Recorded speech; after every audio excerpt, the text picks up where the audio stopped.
लाइबा तारीख 35 बुकी मनुंगदा वाइथौ लकाई मंगाना इसिंग पांबसिगी पामीबसिगी थाजबा अमा पीद्रगदि वाइथौ वाटर सप्लाई का मरी लेनबा करिगुंबा अमता वाइथौ पाता लेहनलोय उठाइगनी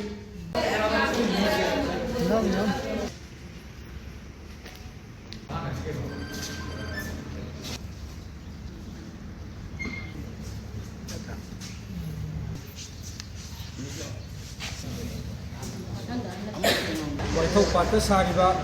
वाटर सप्लाई स्कीम असिना वाइथौ की अकोइबदा लेहिबा लेकाई सिंगदा इसिंग पीबीनबगिदमक्ता इसिंग पीबियो हाइना मरी लेनबा अथॉरिटी डिपार्टमेंट अमदी गवर्नर यावना अई बसिरोल अमा हौखिबा तारीख 9 2025 था 23 असिदा पिसन जख्रबगी मतुंग निमित 35 गी मनुंगदा प्रजादा सब चाबा थाजबा अमा पीबीनबा हाइजखी हाइजबा असिदा ताबीदबदगी हौखिबा तारीख 19 था 23 2025 असिदगी हौना वाइथौ वाटर सप्लाई असी सोलो सिनजखिबनी अदुबु सोलो सिनजग्रबगी मतुंग अहानबा ओइना वारी सानसी हाइना हाइरकपदगी डिपार्टमेंट असिगी एक्जीक्यूटिव इंजीनियर यावना फमिनदुना एजेंडा कयादा खननैनकी मसिदा वारोइसिन पुरक्पा ngamdabadagi ani sugar round gi oina haukiba tang 8 tha ama 2026 asigi ayuk pung 11 taba matamda chief engineer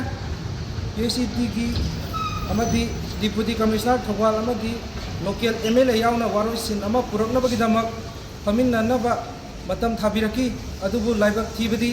faminagadaba noma walingai haukiba tang 3